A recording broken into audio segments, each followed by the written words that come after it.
officially call the Yep. July meeting of the Commission on Sustainability to order. I'm Mia Blum. I'm the co-chair of the commission. And then Jared, I don't know if you want to say hello. Yes, I will. My name is Jared Lyles, co-chair of the Sustainability Commission, and excited to have everyone today. We have a great topic to discuss and also some very, very important housekeeping to talk about. So Erica, I think you can bring up the slides now. Thank you, and advance the next one. Thanks. So our agenda for today, as Jared mentioned, we at the beginning of each meeting have updates from the office and from the commission. And then at this meeting, we will be discussing appointments to the Sustainability Commission for the 2025 through 2028 term. Mayor Scott. There are some commission members who've reached their maximum number of terms on the commission and will have seats to fill. And so this will be a discussion of recommendations to the mayor for those appointments. And then our focus for the third quarter of the year is community preparedness.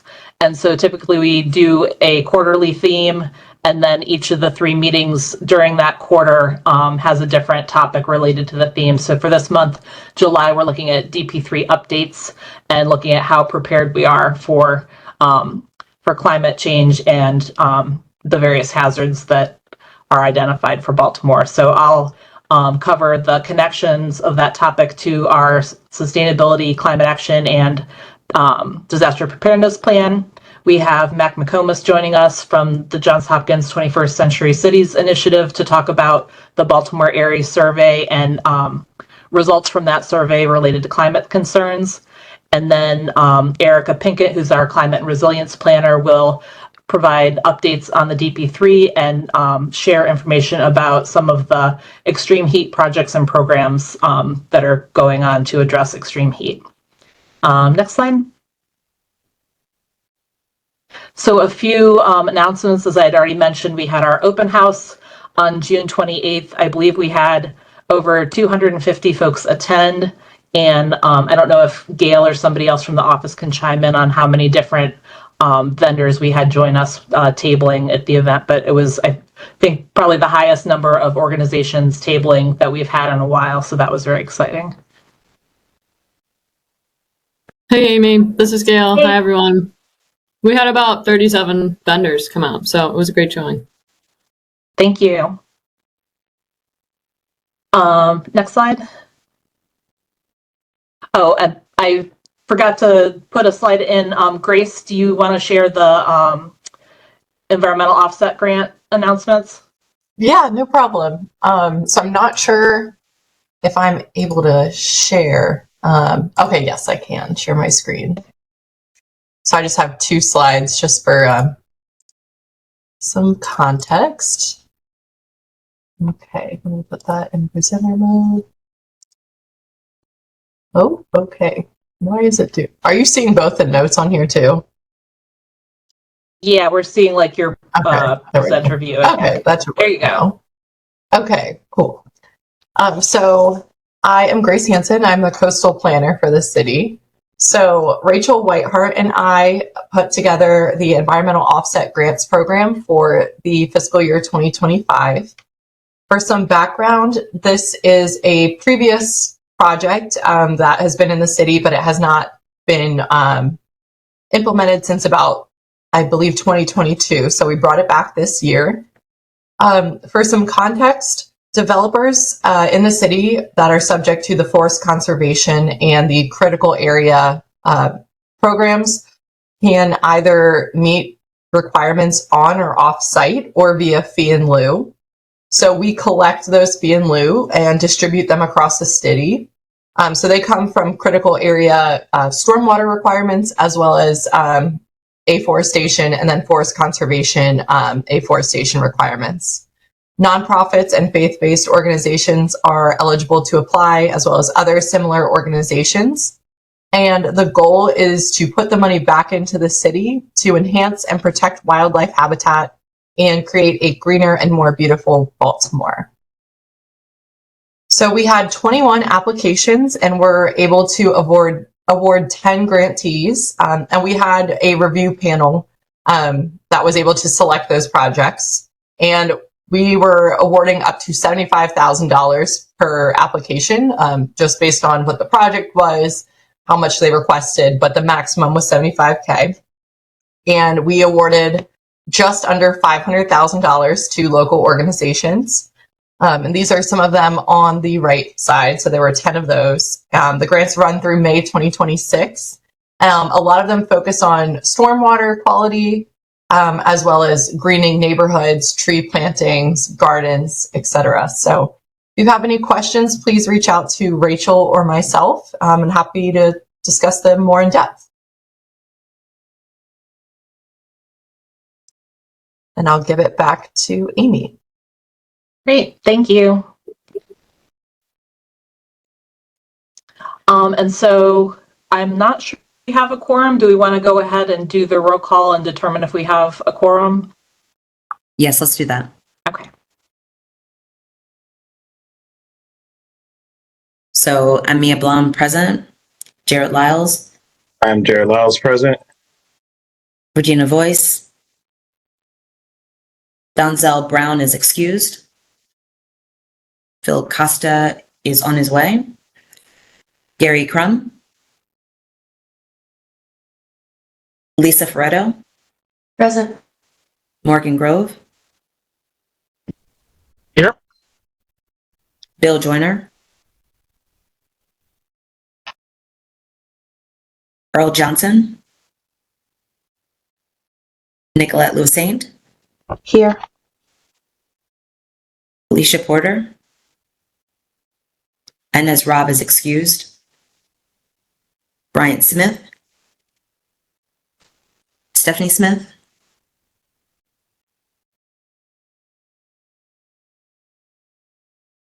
And Ben Zychek. Present.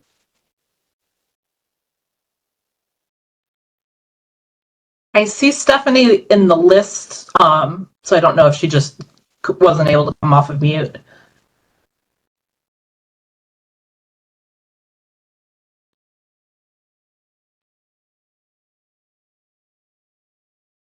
Stephanie, can you come off of mute and confirm that you're here?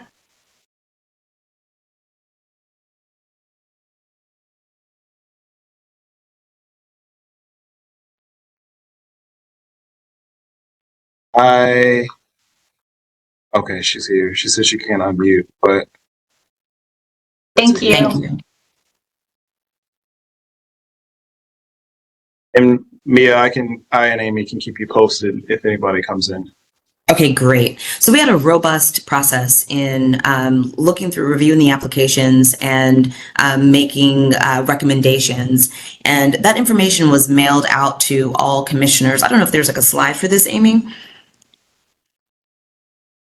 I don't have a slide for that, but there is a list of the folks for the recommendations. Fantastic. So for reappointment, you can see there the commissioners that will be continuing on. And then for new appointments, we're going to make the recommendation pending a vote from this body to move forward to the mayor's desk with the recommendation of having co-chairs of Jarrett Lyle and Morgan Grove. The selection committee consisted of me, Jared, Morgan Grove, Inez Robb, who was one of the founding members of the commission as a commissioner, and Nicolette Lousaint. And as we looked at the work, we looked at eligibility, the areas of the code that outlines what the makeup of the body for the commission. And so all of that was taken into consideration, as well as looking at everything through a lens of equity.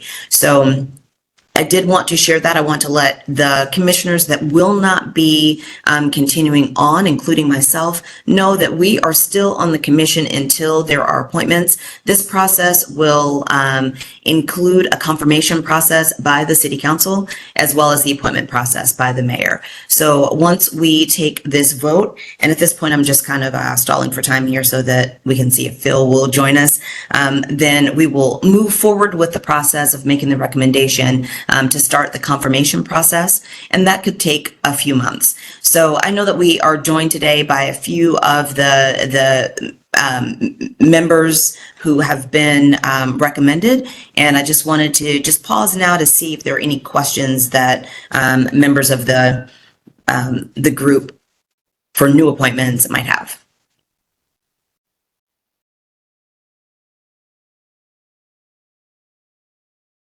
Nope, no comment from me. It's all pretty straightforward. Thank you. Fantastic. So with that being said, is there a motion from the floor to make a recommendation to the mayor of the slate that is before you on the screen? I recommend to make the recommendation. If I may I'm entertain accepting. maybe another, just one more person, because you'll be co-chair, Jared. That is true. I got a conflict. Yeah. I will recommend, I introduce the recommendation. Thank you, Ben. I appreciate that. Any second? I can second. I'm sorry, I didn't get who that is, so we can. Oh, that was me. Yeah, Lisa. Thank you, Lisa. So with that, I'd like to maybe just take a really quick roll call vote. So all in favor, aye. And if you can just signify by either raising your virtual hand or your physical hand, so that we can get all of that for the record. Since you can't see me raising my hand from Vermont, my hand is raised. Thank you.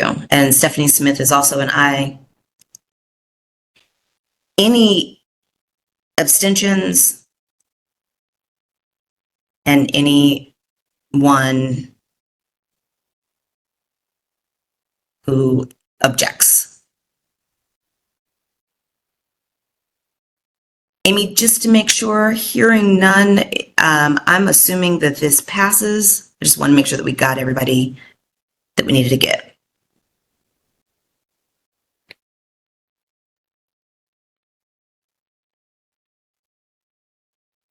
And you're muted if you're talking.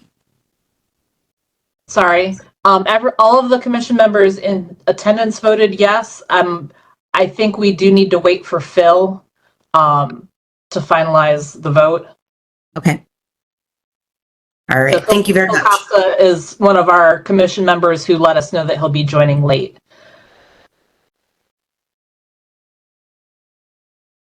All right, so we'll just table this for just one moment. And as soon as Phil joins, then unfortunately, I will interrupt so that we can take this one more time. We do have some commissioners that need to leave. And so hopefully we'll be ready to go at that point. Thank you all.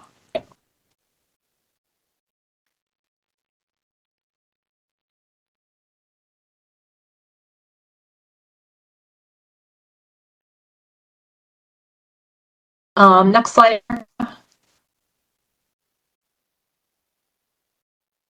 And so typically I cover a connection to the plans related to the theme for the quarter and the topic. Erica will be pretty thoroughly covering the relationship, since this is about DP3 updates, the connection to that plan. Mac McComas, who is the Senior Program Manager for the Johns Hopkins 21st Century Cities Initiative, is here to speak, and he does have to leave at 5 o'clock, so I'm gonna move him up in the agenda and welcome him to speak. And I can give you the ability to share your screen if you don't have that already. Thanks. Actually, I'm going to introduce Michael Bader, who is our faculty director, who is going to be leading up the presentation, but I might jump in here or there. Great, thank you.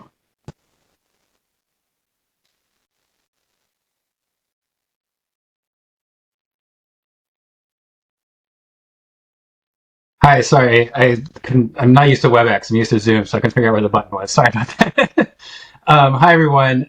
Thanks so much for Amy for inviting us. As Mac mentioned, I'm the faculty director of the 21st Century Cities Initiative at Johns Hopkins, and we run the Baltimore Area Survey. I'm trying to find the right screen. Sorry.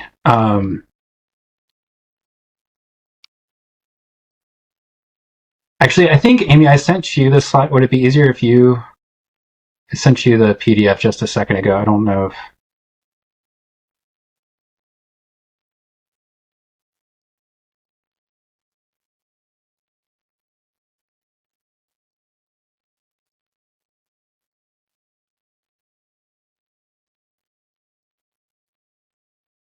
Sorry about this.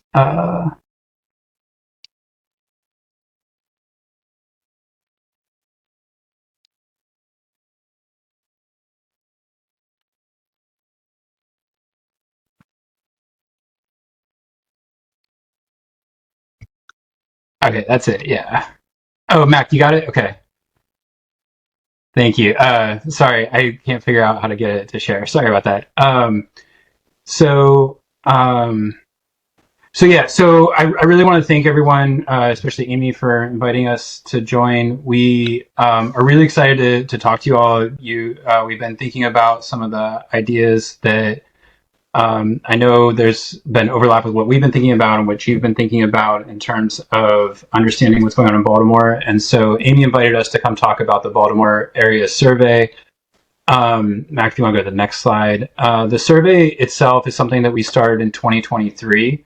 And the goal is to ask questions of a representative sample of Baltimore City residents and Baltimore County residents. And the idea is that we would try to supplement, Mac, if you can go to the next slide, sorry. We have two objectives with the survey. The first is to supplement existing data sources. And so what we try to do is work with our partners. We have a community collaboration committee that develops ideas that where data may be missing and where we try to find information from residents and gather information from residents so that we can understand what's going on in Baltimore across lots of different stakeholders. And one of the things we make sure we do is every time we run a survey, all the data are publicly available. So if any of you are interested in the data, we're happy to share where those data exist and help you use them. The second objective that for the reason why we use a statistically representative sample is that it allows us to estimate the views and experiences across the entire population. And so what that means is that because we randomly select who enters the survey, we have about 6,000 addresses that we send the survey to in Baltimore City and about 4,000 in the county every year. That allows us to estimate, just like a poll or any other kind of scientific survey, what the levels of support for different ideas are, or how prevalent different experiences are among residents in the area. And so we'll be able to present, Mac, if you can go to the next slide. One of the things this allows us to do is to talk about topics that have come up. And one of the things that we've asked about in the last 2 years is some questions about climate change and what residents think about climate change. So today, what I wanted to do is report on what we have and then be happy to answer questions if there's other ideas for what to measure or questions about the results that we show. So we'll start off by talking about what residents report about their current worry with climate change, how it's influenced their behaviors, or at least how they report that it's influenced their behaviors. We don't actually have measures of the behaviors themselves.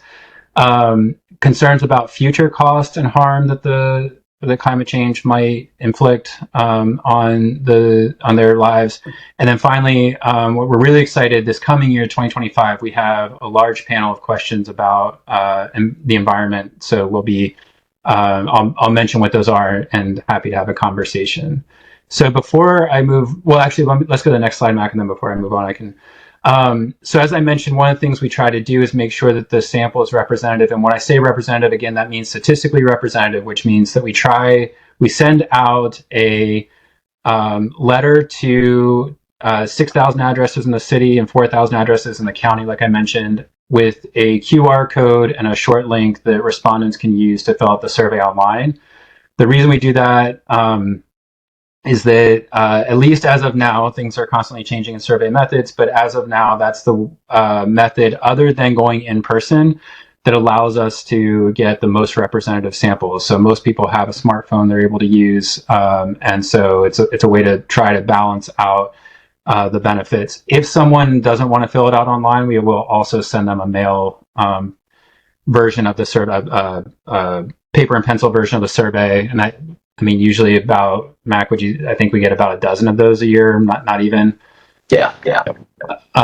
So that's another option that respondents have. What I've put on the screen here is the samples, and I should also mention that in addition to the sample being representative of the Baltimore area, which is the city and the county combined, it's also representative of the city and representative of the county separately. So we can actually come up with these measures. And what I put together today was focusing on the city, since you all are a city commission, but I'm happy to answer where there are differences with the county as well.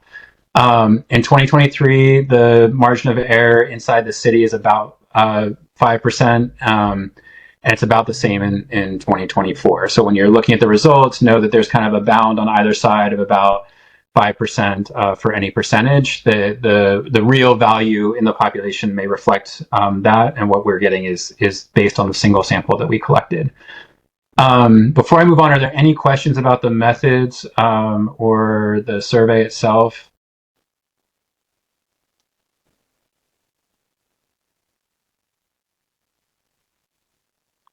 All right, we can go on to the first set of results then. So again, the first set of questions asked about what respondents were concerned about at present. So Mac, if you go to the next slide, this is the question they were asked about: how often do you worry that climate change issues will affect your personal well-being or the well-being of your loved ones? And that slash there is because half the respondents were asked the question with your personal well-being, and the other half were asked about the well-being of your loved ones. We had a hypothesis there may be differences across those two groups. It turns out they're almost exactly the same, so it didn't matter. So for what I'm showing you today, I combined the answers to both those questions, whether they got the form that said personal well-being or the form that said well-being of your loved ones. They're all mixed together because the results were almost exactly the same across the two groups. So Mac, if you want to go to the next slide. So this is broken out by category of the frequency. To kind of summarize what we see here, about 2 in 5 city residents worry about climate change either pretty often or all the time. So that's those right two bars on the plot that you see.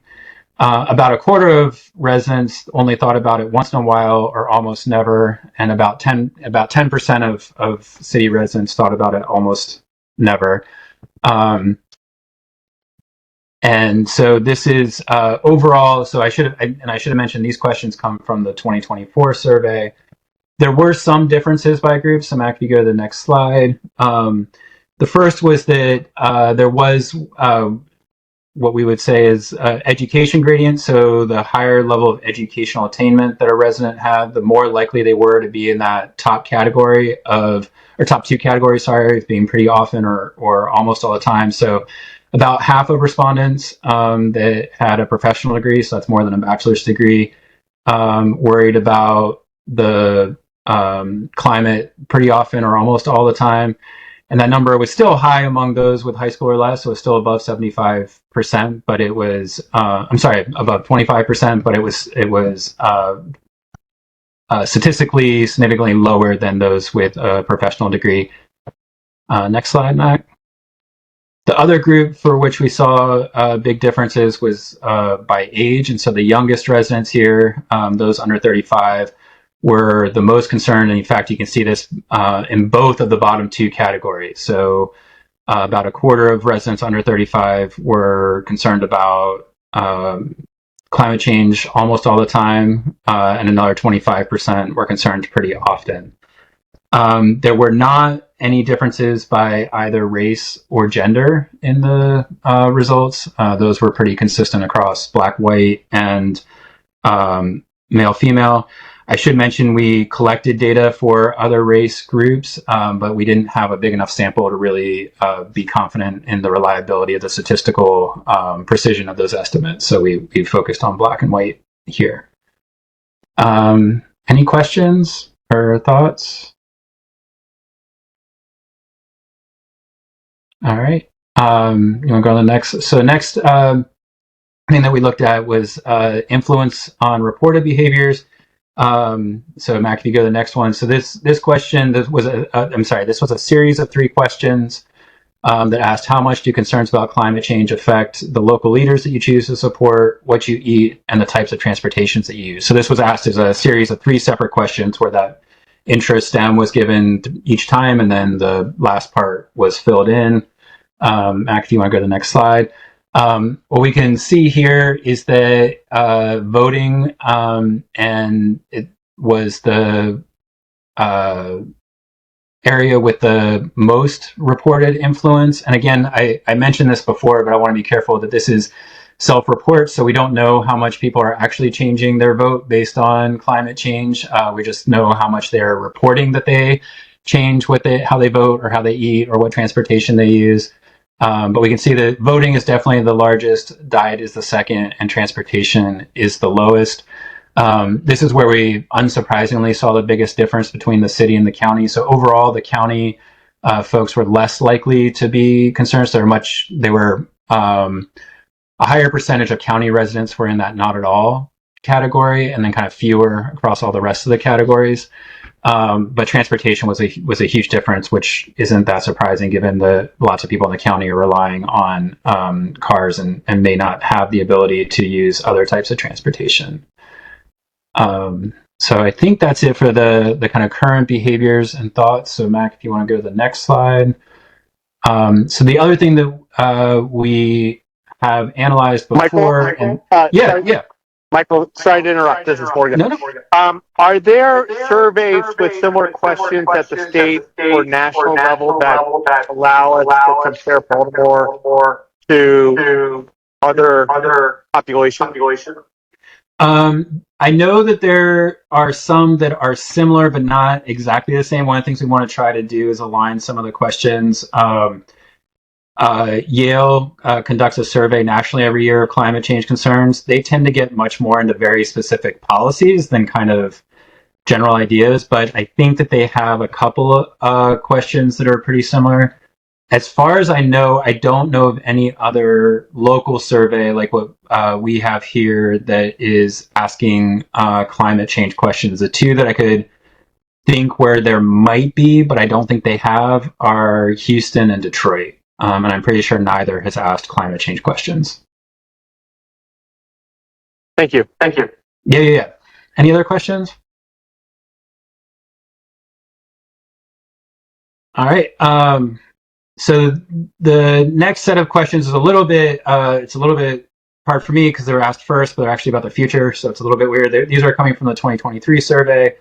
Mac, if you want to go to the next slide. The first question that we asked in 2023 was, how concerned are you, if at all, that global climate change will harm you personally at some point in your lifetime? So where the questions that we'd asked about before, kind of thinking about in your daily life now, this was really trying to get someone to think. And my guess is, we didn't do the extensive pre-testing on this, but my guess is because we ask about some point in your lifetime, this is priming for kind of future concerns about climate change. And so if you want to go to the next slide, Mac, we have similar. I should have mentioned, I'm sorry, what I wanted to mention is that we actually published a full report on this, so I won't go through everything. Mac was actually the lead author on that. And the big takeaway that I want to really stress is that the influence of, we oftentimes think about or fall in the trap of discussing race and class as the same thing, and we want to make sure that we emphasize results that they are very different. And one of the things we found in the Baltimore area as a whole is that the influence of income actually differed by race. So as Black folks with had more money in their household. They were more concerned about the harm that climate change would cause. And then the reverse was true among white folks. So the white folks with the least amount of money were the ones that were most concerned about the harm that climate change would cause. So, so this is something that I want to make sure we emphasize. And then Mac, if you go to the next slide, there's the Baltimore Banner wrote up a story and highlighted the experiences of several folks in the city around climate change and their concerns about climate change. So we can make sure that the QR code there should work, but we can also get you the link to that article as well. And so that, as I mentioned, is for the Baltimore area as a whole. Mac, if you go to the next slide. And these are the results for the city. And so the level of concern for the future is higher than the kind of current conditions, which I think speaks to the role that you all have in trying to think about future plans and what's going on. So more than 80%, more than 4 in 5 residents were concerned about what is going on, either somewhat or very concerned about climate change harming themselves in their lifetimes. And then if you want to go to the next slide, Mac, we replicated the same results. So the pattern isn't quite as strong as it is when we include both the city and the county, but we see the same pattern exists in the city. Roughly speaking, where more income among Black residents leads to higher concerns about climate change, and lower income among white folks does the same. The final question that we asked about in 2023 that I want to present is a long question. It's one of those that if I have the opportunity to do again, I would probably ask a little bit differently, but it tried to get at what people thought about the costs of climate change would be in the coming 5 years. So we had this intro that some people believe that dealing with climate change will make people and businesses pay higher costs, while others think that dealing with climate change will help people and businesses save money.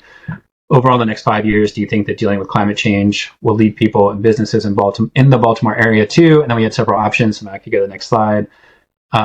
We asked, we gave them the options of would lead to much higher cost, somewhat higher cost, neither cost more nor save more, save somewhat, or save much more money. And what we see is that most people tend towards the higher or much higher costs. It's about 7 in 10 residents a little bit less than 7 in 10 residents in the city thought that somewhat or much higher costs would come because of climate change. So I thought this might be relevant and helpful to you all as you kind of think about your work and kind of setting what expectations are. People are already expecting higher costs, and so if that helps you think about what you may be able to do. So I think the last thing I wanted to mention is that in 2025, so if you want to go to the next slide, Mac, we are working with BSEC. I'm sure you've heard about BSEC from Ben and Ava at this point. I'll let Ben describe it if anyone needs a description, because he's probably got it down in his sleep at this point. But one of the things that BSEC did pay for is a module of questions on the survey this year. And so we're going to be asking about perceptions of neighborhood air quality and soil quality, experiences with flooding. So that includes flooding at someone's residence, but also if they have experienced puddle formation or running water near their house. One of the things we worked on Ava with was trying to ask a question about consequences of heat exposure that are short of clinical experiences, so increased irritability, tiredness. We do ask about heat stroke, although the frequency heat exhaustion frequency is going to be so low that I'd be surprised if we get reliable estimates. But Ava brought up the fact that it would be helpful to know what happens kind of prior to that clinical experience where someone needs admission to the emergency department or urgent care. So we have a question about that. And then we did this last year. Unfortunately, the survey got held up for a variety of reasons, mostly related to the IRB. And even then, just mostly because someone was out of the office, so we needed a signature. So we ended up sending the survey out during the fall, in which case, when the temperature was very nice. We're hoping to get this year's survey out. Ideally, I think we're thinking in the next 2 or 3 weeks, if everything can go well. We have, I think, the signatures we need this year. And so one of the things we wanted to ask about was HVAC availability. So we ask what type of heating and air conditioning ventilation they have in their house. We also ask a module about utility costs, but one of the cool things we also are doing this year that like I said, we did last year, but I think we'll get more variation this year. We asked them if they opened their windows in the past 24 hours and we can then correlate whether people were opening their windows. We know what day they filled a survey out. So we know the temperature on the day they're answering that question.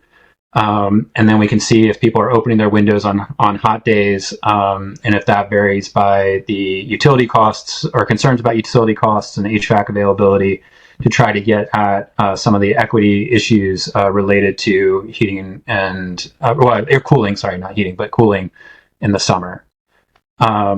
So that's what's on deck. Like I said, the survey is done at this point and going out. But if our goal is to try to run this survey every year, we are pretty confident that we'll have a 2026 survey.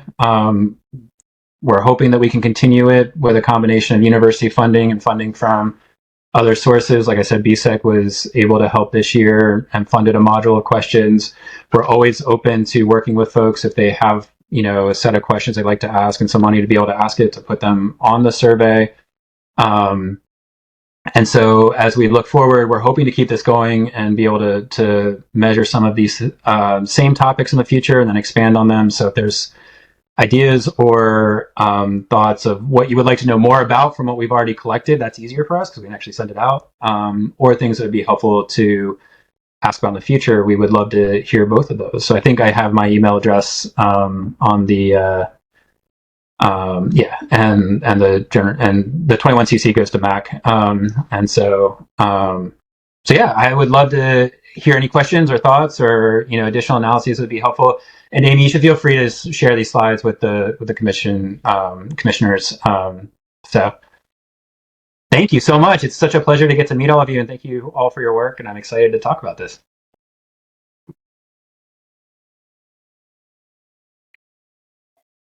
Great, interesting work. That was really interesting. Thank you.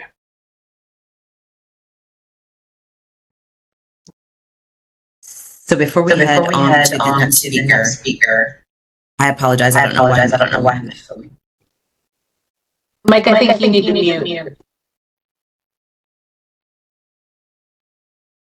Here we go. We have been joined by Commissioner Phil Costa, and so I just want to really quickly get that business vote taken care of. So just a kind of a quick reminder, what is before us is a recommendation of reappointments and new appointments and co-chairs to make a recommendation to the mayor. We had the motion was made by Ben Zajac, seconded by Lisa Ferretto. And so if I could just really quickly get a quick vote, then we'll be able to move forward. So Mia Blom, aye.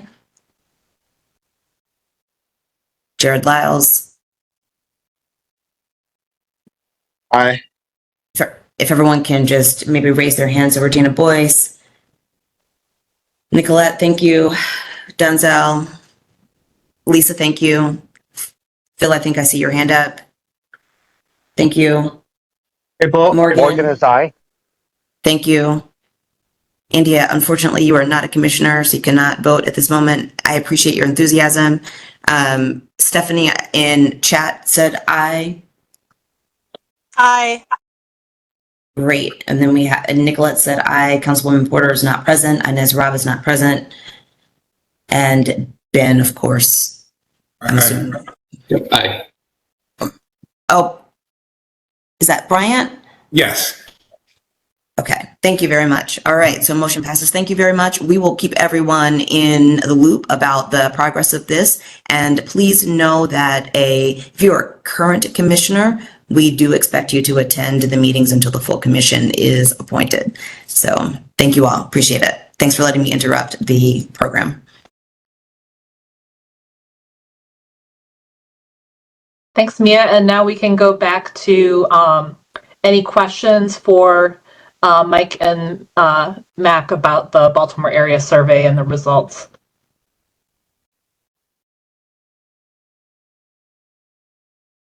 One thing that speaking of questions, one thing I mentioned in the chat is that our office is a member of the Urban Sustainability Directors Network, and so we could potentially ask in that group as far as if there are other cities that have similar surveys or similar questions to potentially connect you on aligning with other cities that might have similar types of questions or be interested in doing these types of surveys in their cities to then be able to compare.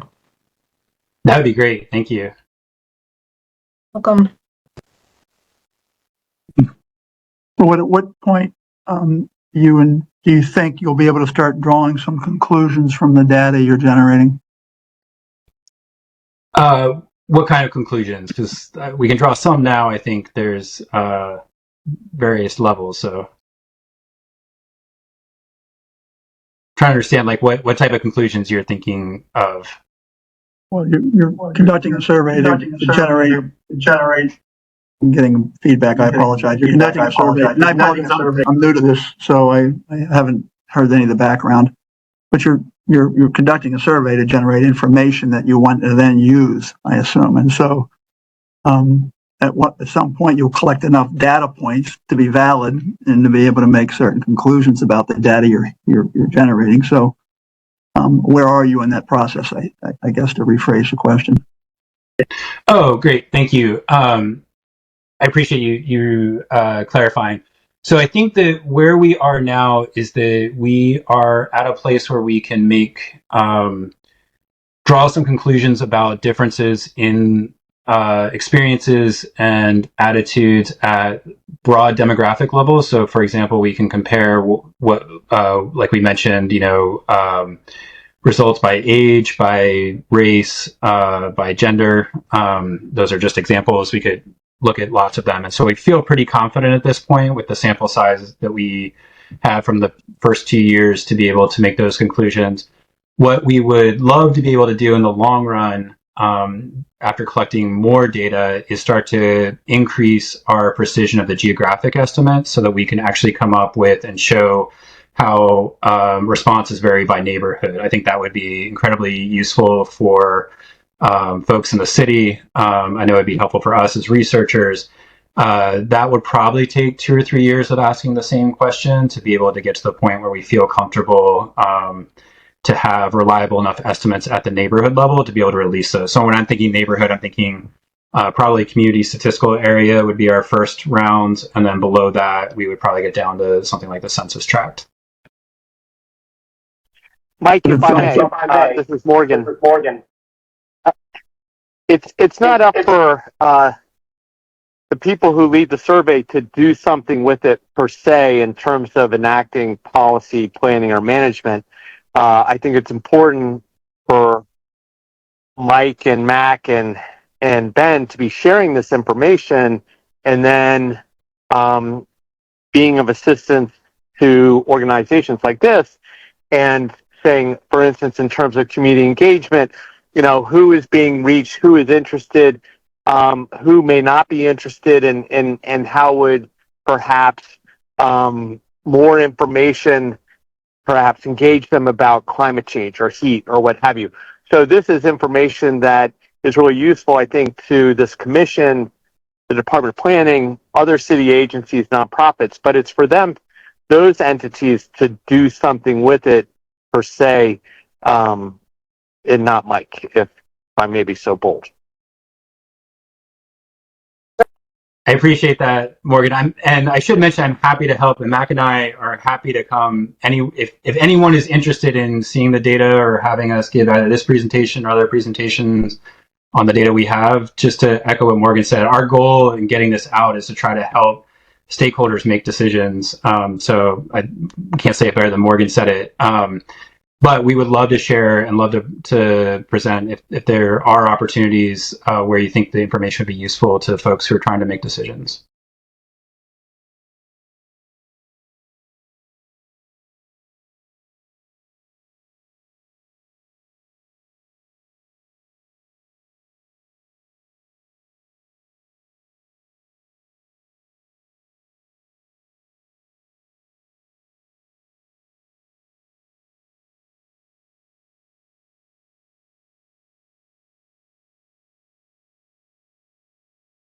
Amy, I think we're ready to move forward.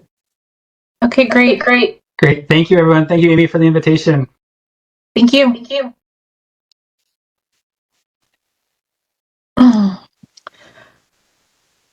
And so next we have Erica Pinkett, who is the Office of Sustainability's Climate and Resilience Planner, who will share DP3 updates and some projects underway related to extreme heat. Hi, everyone. I just needed to share my camera. Okay. Hoping it's the next slide. Oh. I must have misplaced this slide. You can skip ahead. There you go. No worries. So good evening, everyone. I'm Erica Pinkett, the Climate and Resiliency Planner. Today we're going to discuss an overview of the DP3 and the CAP goals. We're going to discuss extreme heat mitigation efforts in the city, some current projects to address extreme heat, and then some extreme heat mitigation prospects. So for the purpose of this presentation, we're going to break down some of the risks and hazards and the associated action items from the DP3, and pardon me, and then for the CAP, some goals and deadlines, once again, and some key actions that were taking place.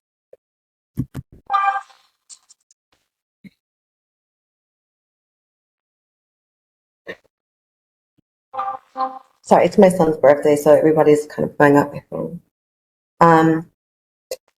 So we're all kind of familiar with the DP3 at this point, and so this is just kind of an overview of what it is. It's a 5-year roadmap to reduce losses to people, property, the environment, and the economy. It includes a risk assessment, the capabilities assessment, and a mitigation strategy. The goals outlined in the DP3 are to ensure the equitable protection of the health, safety, and welfare of all people who work, live, and play in the city, special considerations for the barriers and challenges who may result in disproportionate hazard impacts to socially vulnerable populations and underserved communities, to strengthen the resilience of critical government and community facilities, services, and systems, to reduce or prevent impacts from natural and human-caused hazard events, to enhance the integration of resilience throughout the city, to enhance the City of Baltimore's adaptive capacity, to promote hazard mitigation and climate adaptation awareness and education throughout the city, and then to provide support to increase efforts towards a better community rating system classification. We're all aware of our most common threats and risks, which is flooding, the sinkholes, more flooding, and then what we're experiencing now is the extreme heat. The Sustainability and Climate Action Plan is, just to recap it, is Baltimore's strongest climate action targets to date. We're reducing 60% of emissions by 2030. In comparison to the other doctrines that we have here, we're just going to focus on the CAP and the DP3 today. But we have some ambitious goals that we're all aware of, the characteristics of our CAP. Our main themes are buildings, energy, electric, transportation, waste, nature-based solutions, and other components to climate action. The characteristics are to reduce by 10 years our GHG reduction, the robust engagement with the community, with a focus on co-benefits, modeling, use trade-off analysis, which includes a financial analysis and implementation roadmaps. So what Valerie, Gail, and Ebony have been doing has been scaling the different doctrines and pulling out the action items and then siphoning them through to the working groups. So for the CAP, the items that are clocked in as the early stages are here on the left. It's a pretty robust group if you want to just take a little moment to look them over. The CAP mid stages is a little bit more robust. And all in all, there are about 60 action items for the CAP. For the DP3, it's a little bit more advanced in the early stages. There's about, I believe, about 18 or so in the early stages. And then the mid stages actions, we have 1, 2, 3, 4, 5, 6, 7, 8, 9. And then that are already implemented and ongoing, we have 1, 2, 3, 4, 5, 6, 7, 8, 9, about 10 of them. But what we're going to discuss today in a little bit more in depth is the extreme heat component to the DP3. So in our working group, it's co-led by the Office of Emergency Management under Shelley Smith, and the Baltimore Health Department under Nicole Pfeiffer. So within our synergy of agencies, we kind of honed in on the DP3 definition, where it's more intersectional, where depending on the severity, duration, and location, extreme heat events can create secondary hazards, including dust storms, droughts, wildfires, water shortages, and power outages. These secondary hazards could result in a broad and far-reaching set of impacts throughout a local area or an entire region. So within our working group, that focus really works well with our multi-agencies that we have participating. Aside from OEM and the health department, we have DJS, we have DPW, we have the Mayor's Office of Performance and Innovation. We just recently added the maternal and child health component, which is a new addition to one of our working group priorities. Our current priorities are air quality, the grant opportunities that we are anchoring in our working groups, an extreme heat workforce guidance memo for the CAO, and the early childhood developments component that is under the new MCH collaboration. And so with the working group, we do have a set of deliverables. Two of the deliverables are our mitigation projects that we just wrapped up or in the process of wrapping up. The first one we're going to discuss a little bit later is the Hydro Sustainability Cool Bus Stop Pilot Project with our Community Resiliency Hub. And the other is the EPA Cool Corridor Technical Assistance Opportunity. Again, we'll talk about that a little bit later. And then the perspective agenda looking forward, we have an NSF grant that's still out there. It's looking good, but, knock on wood.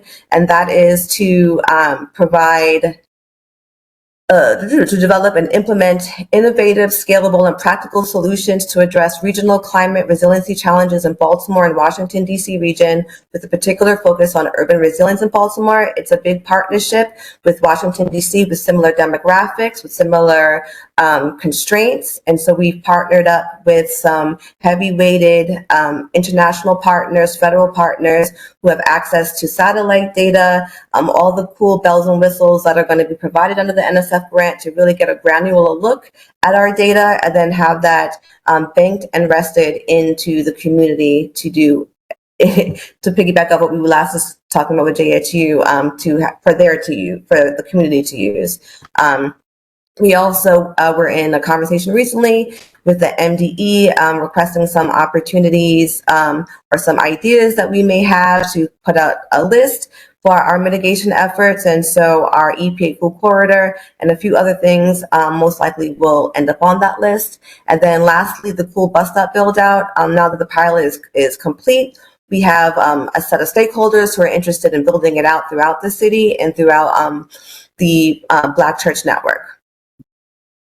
So going to our High Sustainable Cool Bus Stop pilot project, it was anchored at Liberty Grace Church of God, which is a resiliency hub over on Liberty Avenue, and that the bus stop is a very high-profile streetway. So it was a great opportunity to kind of set a lot of different projects into one. It was provided by the USDN Lee and Lowenstein Foundation. It was a $26,000 grant to do a clean energy project. And so we initially started to do hydro paneling.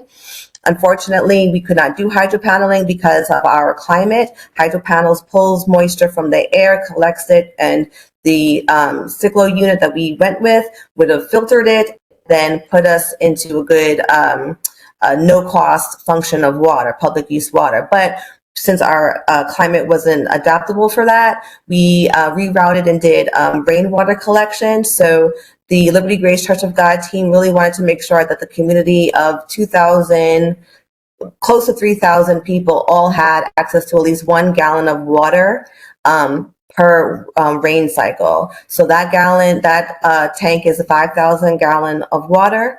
It can be recycled, but for the purposes of this structure, we just collect the rainwater and it goes directly to the fountain. The solar panels and the tank is located in the rear of the facility so that it won't be tampered with. There's a pipeline, and I'm going to put, after I'm done talking, a video that Liberty Grace Church of God created to show how they installed the pipes underneath the grass around the building into the fixture that we see here in blue to the left. That's cemented into the ground to make sure that it doesn't get tampered with. Part of the CICLO unit, it comes with a QR code that gives you real live data on the quality of water. If there are any contaminants, you can test it before you drink it. And that's just the hydro-sustainable component to the bus stop. The reason why this is addressing a problem is that as the city, we only provide water on code red activated days, but the Community Resiliency Hub recognized that there were people standing at the bus stop. As you see the young lady at the bottom, there's no canopy, there's no shade, excessively hot days make it very difficult. So to give water, to provide water, this was the solution that we had come up with. Along with that project, we installed some digital signs. The concept is to provide the community with an offline communication resource that could be directly commandeered by the EOC or a landline operation. So if there was a need to shelter in place or a message to evacuate immediately, a landline could do that. The picture that we see on the right is only of the one install. There are 3 installs. We also purchase additional screens in the event that someone tampers with them. We want to demonstrate resilience to show that if you break it, we'll just put another one back. Another component to this project was a white paper to have the students go through the community and gauge community buy-in and have a 2-way educational opportunity and outreach opportunity to inform the community about what is now being installed, and then also to gauge whether or not they would be willing to use it. And then the second project that we've anchored in our Extreme Heat Working Group is the EPA Cool Corridor opportunity that was awarded to give us technical assistance to develop a cool corridor in East Baltimore, also partnered with Banner Neighborhood, a community resiliency hub. The youth will take the first stab at designing the cool corridor. So we have been meeting with them to kind of give them a little 101 course, a prerequisite to understand what encompasses the infrastructure and why it's important. And they're going to go tomorrow on a walkthrough to the area, and then they're going to design, to first experience the extreme heat and then discuss what could be done to mitigate that. And then later on come back with a resolution of a design for that. The next iteration of that will be a working group of the community residents who are adults. They will build on the students' concepts or the young people's concepts to build out for their home ownership needs, their car ownership needs, their transportation needs, their water bill, their electric. So they're going to give us that perspective to build out on the cool corridor. And then on the third, the following day is a congregation of subject matter experts that are provided with the grant from the EPA, the contractors, which include landscape architects, green space subject matter experts, as well as our own city subject matter experts and various stakeholders in that space. So on that third workshop will be delivered a design plan, blueprinted of the community's entire designs and concepts, as well as the scientific measurable components. So a part of our EPA concept is that we're going to have reflective surfaces, shade structures, pool surfaces, which includes pool roofs and permeable surfaces, nature-based solutions, water in the environment, and placemaking through climate art. So some of the steps that we discussed with the students is to really open up their minds to make this their own and to really bring Baltimore to life in this project. So just experimenting how we can use nature-based solutions with climate art as placemaking, which also, provides shade. One of our interns often talks about inspiration and having that level of experience when you're walking through your neighborhood, something to be uplifting. So we're hoping that they will bring that to the table. Also, we've been discussing putting more green on our sidewalks. So this is something that probably would not work because it's not ADA compliant, and it may not be wide enough to have wheelchairs or those who have carriages or multiple children. We may need it to be a little bit larger, but still the concept of making the walkways a little bit more green. This is a concept from Japanese Gardens. We also have a unique infrastructure here in Baltimore, especially where we're going to do the walkthrough, where the row homes are pretty close together, where we can do things, being creative about making archways where they're non-invasive, they're natural, they're artistic, and they're providing the relief that, for cars that are parked on the street, for people who are sitting outside to just traverse the full gamut. And the photo on the right is kind of like a big thing, a big thought project that kind of includes all of the dynamics of the water, the green space, the climate artist placemaking, and also using like our foliage and our fall to add an extra layer of dimension to what we can do with the space. We're also informing them about how we can use for sky rises or taller buildings to have more green walls, to have more green incorporation into our designs, as you can see on the right and the left. And also green roofs. So this is going to be when we're walking through to see how many would be eligible, if we have any city assets that we could potentially do a pilot project for that. And then another future project to pivot over to the community resiliency hubs as a function of heat mitigation is to provide first aid trained community resiliency hubs, since they're going to be our frontline folks in extreme heat, especially as we go further into the years. So recently, the Door, a community resiliency hub, they received a free AED defibrillator for hosting a CPR AED class, where the community came out, their resiliency hub members came out to make sure that they are able to at least inform someone how to do it themselves. They learned CPR basic, they learned CPR for babies, and they learned Heimlich for babies. Also moving forward, we're keeping our eyes on the NSF grant. We're spending the tabletop exercise prize funds that we won from our NOAA exercise. We're waiting to hear back a little bit more feedback from our hubs, but right now the leading assets seem to be extreme heat mitigation packages, kits for each hub, a portable water buggy station which will filter out water, so when people can come in and fill their water stations, but we can also move it around.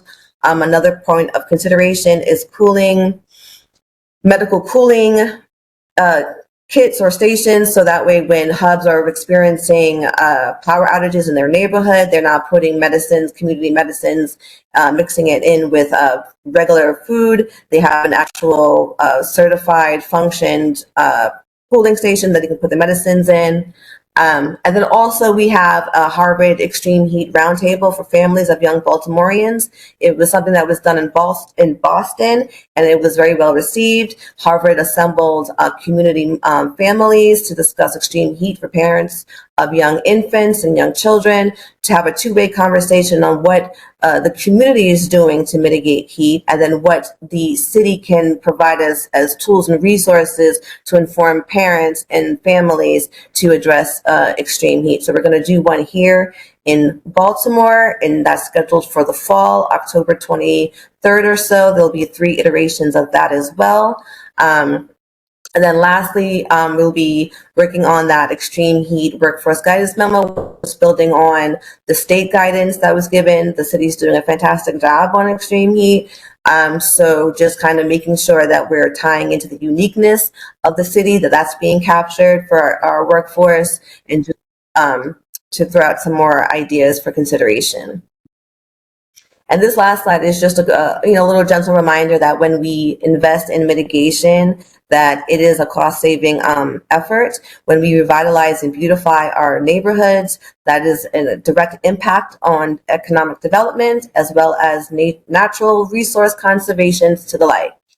So that is pretty much in a nutshell kind of where we are with our DP3 and our extreme heat portfolio.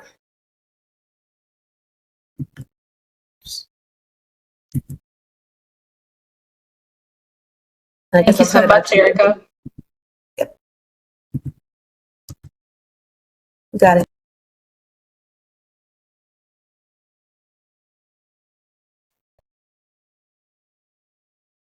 Erica, are you able to take questions?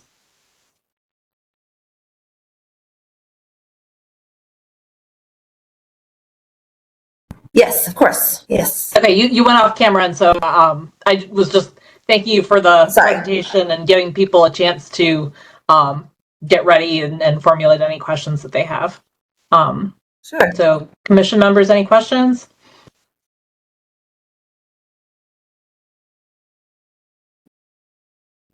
I have one, Erica. Sure. You talked about the nonprofits and the faith-based organizations kind of getting involved with the maintenance of some of these projects. Have you, do you feel like you'll be able to maintain 5, 10, 25-year legacy of community involvement in the care and maintenance of the projects? So the city does not, but the organizations themselves, yes. So part of the grant was sectioned for maintenance fees because this is a pilot project. Things could go wrong, things could be altered or changed. So they factored that in. So moving forward, this is kind of what we're going to learn: how to make sure that we can maintain it, who has responsibility, what that looks like, how long it takes, and so hopefully that will come to light after this whole project concludes. Fantastic. Thank you. You're welcome.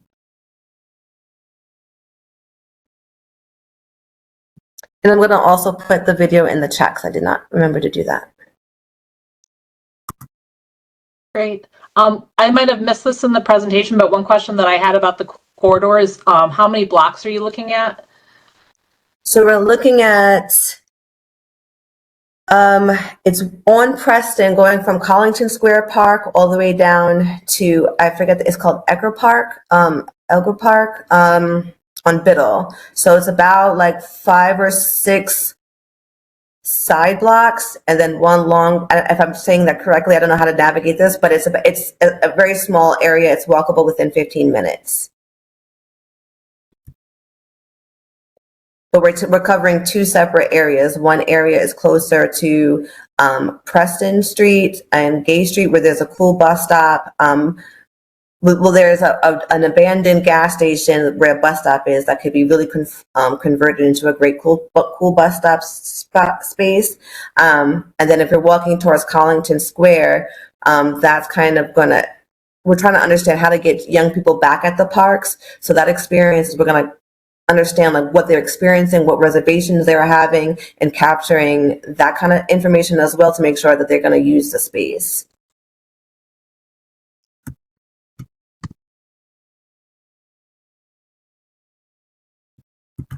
Am I still sharing? I'm sorry. Was there any others? Ben put a comment for you in the chat. It says, GHU and Baltimore Green Space have been doing a lot of bike transect heat mapping this summer. We could do some baseline measurements of the cool corridor if it would be useful. So measuring before there are any interventions so that then you can potentially measure impact. That would be great. That would be wonderful. Okay, cool. Let's follow up. Actually, I think you were probably busy preparing for this meeting, but Darren Law sent an email on that theme a couple hours ago. But I would love to follow up because, yeah, we've been doing a lot of this and it's been interesting and some kind of baselines, pre-intervention, understanding what the variability is along the corridor could be kind of neat. Yeah. Super neat. Thank you. I'll definitely follow back up, Ben. Thank you.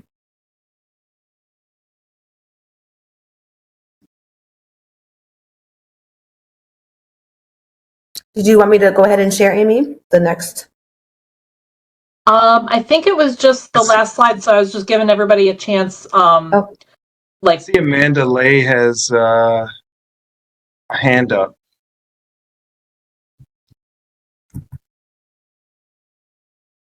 Hi, Amanda. Can't see you. Oh, okay. Hi. I'm really interested in going over all these options that you have with placemaking, especially for neighborhood associations. You're looking to retrofit and rehabilitate public spaces, such as garages and things like that, cool down. Do you think that could possibly be an application where we could democratize this further and put this in particular kind of bedroom communities and neighborhoods?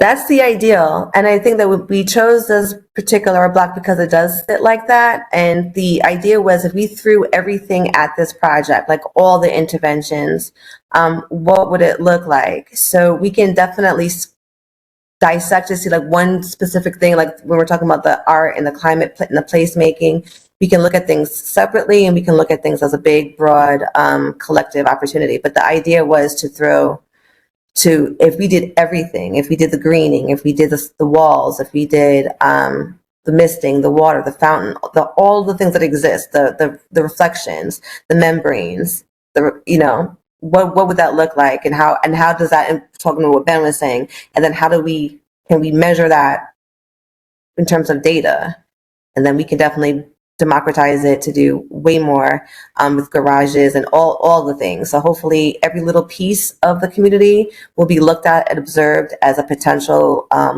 place for a mitigation effort. Yeah. So Erica, Council, we could certainly look to addressing the Sky Stage project. I think this is very much in keeping with kind of what you're talking about is large-scale public art installation and outdoor open-air areas that utilize existing buildings, particularly blue sky buildings that are blighted, that could work very well in our neighborhoods. Agreed. Thank you.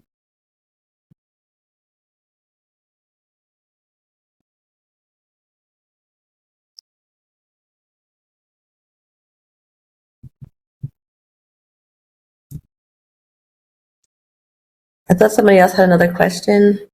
Oh, no.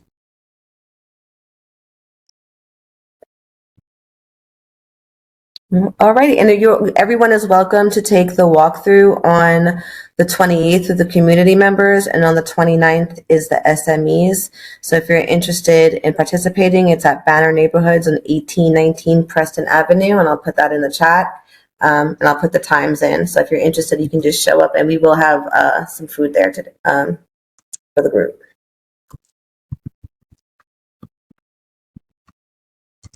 Great, thank you for sharing that information. Mm-hmm.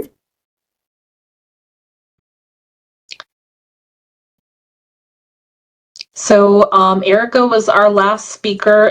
We have a little bit shorter meeting to make sure that we had time for the commission appointments and reappointments discussion, and that didn't take up as much time on the agenda as what I had allotted for. So Mia and Jared, anything further for the commission?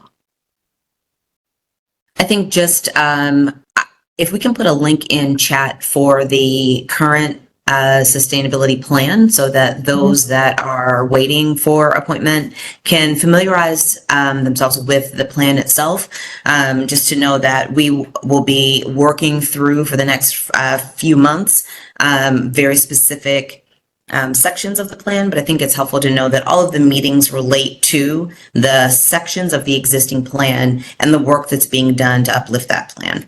So wanted to just kind of give a little bit of background there, and then we'll be reaching out as information comes through. And then Erica, before you hop off, I did want to know, will there be a sign-up sheet or anything like that for those that are joining the walkthrough? Yes. There will be an attendance sheet. A pre-registration, no, but who all attended, yes. Fantastic, great. It'd be great to know how many people are able to join. So it sounds like a great opportunity. Cool, thanks. So Amy, I don't have anything else. I don't know if there are any other questions from commissioners, but I believe that we are ready to adjourn the meeting. If Amy is ready to do that, I would second that.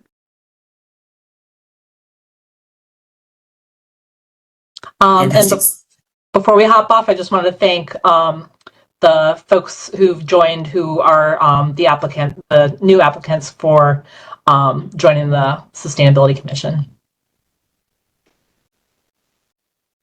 Thank you. Let's make sure.